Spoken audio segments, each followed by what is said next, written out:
Alors aujourd'hui on va parler du sommeil des enfants et plus précisément de comment gérer la situation quand nos enfants jouent la montre pour aller se coucher. Alors c'est une question qui m'a été posée par Nicole qui est membre de mon programme PAC et de Temps Calme 2, donc bonjour Nicole. Alors Nicole nous dit: avec le temps j'essaie de mettre en pratique tous les bons conseils, mais voilà, souvent le soir nos enfants n'ont pas envie d'aller se coucher.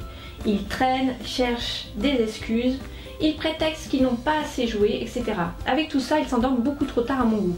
Et souvent, j'ai l'impression qu'on finit mal la journée. Car au bout d'un moment, je m'énerve et je lève la voix. Je sais que ce n'est pas la solution. J'avais déjà posé la question, mais là, il me faut d'autres pistes. Alors Nicole, ce que tu vis avec tes enfants, nous sommes beaucoup de parents à le vivre.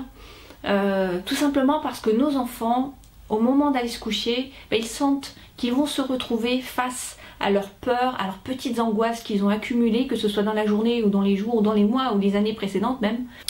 Et ça c'est vrai pour un enfant de moins de 5 ans comme pour un enfant de 6 ans, je sais que ton fils a 6 ans, ou même pour un enfant de 10 ans. Alors inconsciemment nos enfants savent que quand ils vont se retrouver seuls dans le noir, dans leur lit, eh bien ils vont être confrontés à ces peurs et ça les stresse. Et donc le comportement par rapport à ça, il va être relativement extrême et généralement opposé. C'est-à-dire soit un enfant va s'accrocher à ses peluches, à ses doudous, à son doudou, et il va demander à ce qu'on suive un rituel bien précis pour s'endormir paisiblement, donc pour se rassurer et s'endormir paisiblement.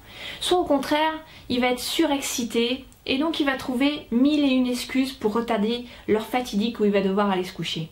Et donc c'est certainement le cas pour toi Nicole. Il faut savoir que 99% des enfants ont besoin de notre présence ou d'avoir des éléments rassurants pour pouvoir s'endormir facilement. Même un enfant qui est relativement âgé, de 9-10 ans, eh bien il a le besoin, dans la plupart des cas, il est en phase d'apprentissage du fait de s'endormir seul et donc il a besoin d'être rassuré. Évidemment, parallèlement à ça, il y a le rythme de chaque enfant qui entre en jeu. Donc certains enfants sont des marmottes, dont d'autres ont besoin de moins de sommeil. Et c'est important de respecter ce rythme. Alors une bonne astuce pour savoir si nos enfants ont leur quota de sommeil, c'est de simplement constater le matin s'ils se réveillent tout seuls ou s'ils ont besoin de nous ou d'un réveil pour se réveiller. S'ils ont besoin d'un réveil ou de nous pour se réveiller, eh bien ça veut dire qu'ils n'ont pas leur quota de sommeil. Et s'ils n'ont pas leur quota de sommeil, eh bien il faut absolument qu'ils le retrouvent parce que le sommeil est essentiel, que ce soit pour leur forme physique ou pour apprendre de nouvelles choses. Donc comment on peut faire par rapport à ça? C'est tout simplement avancer l'heure du coucher et il faut prévoir un laps de temps d'au minimum une demi-heure entre le moment où on les met dans leur lit et le moment où effectivement ils vont s'endormir. Alors il y a d'autres facteurs qui entrent en jeu dans le fait de retarder le fait de s'endormir. Donc évidemment éviter tout ce qui est écran parce que la télévision, les smartphones, la tablette, tout ce qui est écran, eh bien ça retarde la sécrétion de la mélatonine et la mélatonine c'est cette hormone du sommeil et ils en ont besoin donc pour s'endormir.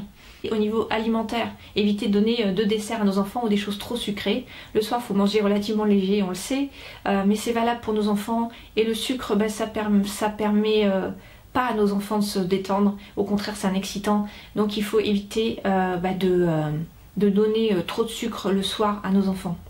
Contrairement à ce qu'on lit ou ce qu'on entend un peu partout parce qu'on a peur que nos enfants soient excités à cause de ça, eh bien il faut pratiquer des jeux physiques, des jeux de contact physique, des jeux qui vont faire rire nos enfants. Pourquoi le contact physique? Parce que quand on est en connexion avec nos enfants, qu'on joue avec eux à des jeux physiques, eh bien on renforce les liens entre nous.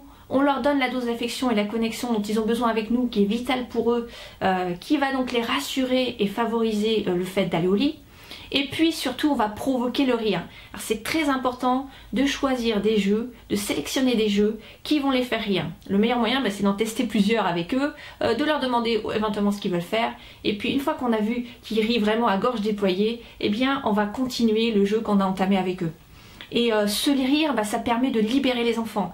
Ce qu'on veut pour favoriser le fait d'aller au lit sans râler et que les enfants aillent se coucher et qu'ils soient rassurés, donc c'est encore le but, de rassurer avant de mettre les enfants au lit, eh bien c'est qu'ils soient libérés de toutes les tensions, du poids de ces tensions qu'ils ont en eux, de ces peurs.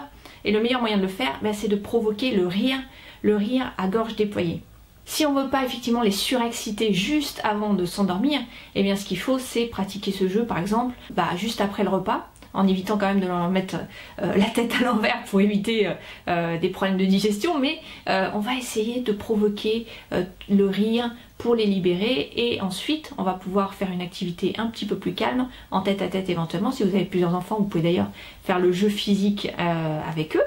Et ensuite, en tête à tête, on va pratiquer un jeu de 10, 15, 20 minutes en fonction du temps que vous avez devant vous pour créer ce lien individuel avec notre enfant, lui donner ce dont il a besoin. S'ils ont des âges différents, ils n'auront peut-être pas les mêmes souhaits d'activité, donc suivre ce qu'ils veulent faire pendant ces 10-15 minutes. Et ensuite, on va faire des choses un petit peu plus calmes, comme lire une histoire. Donc avec un enfant qui est beaucoup dans le physique un peu dur, qui aime bouger, on va faire des jeux un peu rudes, des jeux de bataille d'oreiller par exemple. Avec un enfant qui aime plutôt le calme et qui est moins dans le contact physique un peu rude, eh bien on peut le prendre allongé par exemple sur nous, lui lire une histoire, mais favoriser encore une fois le contact physique, lui raconter une histoire qui va le faire rire, le rire qui détend.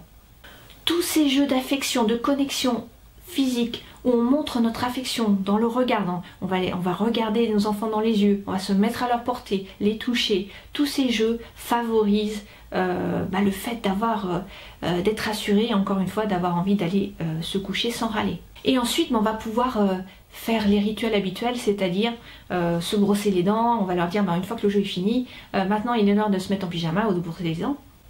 Et une bonne technique pour éviter que ce soit nous qui fassions le gendarme, c'est éventuellement d'écrire avec eux le rituel du coucher en mettant leurs photos sur la feuille. Donc on va écrire donc avec Benjamin, voilà ce qui se passe le soir. On commence par jouer à faire une bonne bataille d'oreiller où vous choisissez deux jeux avec eux, et ensuite on lit une histoire. Ensuite on dit merci, enfin voilà, vous faites votre petit rituel, vous mettez la photo, et la même chose avec l'autre enfant, le plus âgé, pour lequel il va y avoir peut-être des jeux un petit peu différents. Le fait d'avoir cette feuille, ça va permettre de s'y référer et d'éviter que ce soit une bataille, puisqu'on leur dira écoutez, qu'est-ce qu'on fait après le brossage des dents? On se met en pyjama, c'est marqué sur la feuille, on l'a fait ensemble. Voilà, il n'y a plus de discussion possible. S'il y en a une, eh bien on va poser une limite. On va poser une limite et on va dire non. Et si les enfants pleurent, eh bien ils pleurent, ça les libère aussi. Le rire, les pleurs ont la fonction de libérer nos enfants, et c'est ce qu'on veut avant qu'ils aillent au lit. Voilà, merci d'avoir regardé ces vidéos. Vous trouverez d'autres astuces pour aider vos enfants à aller au lit sur le blog et aussi sur une vidéo que j'avais tournée. Je vous laisse le lien juste en dessous. Et je vous dis à très bientôt sur leo-maros.com. Ciao!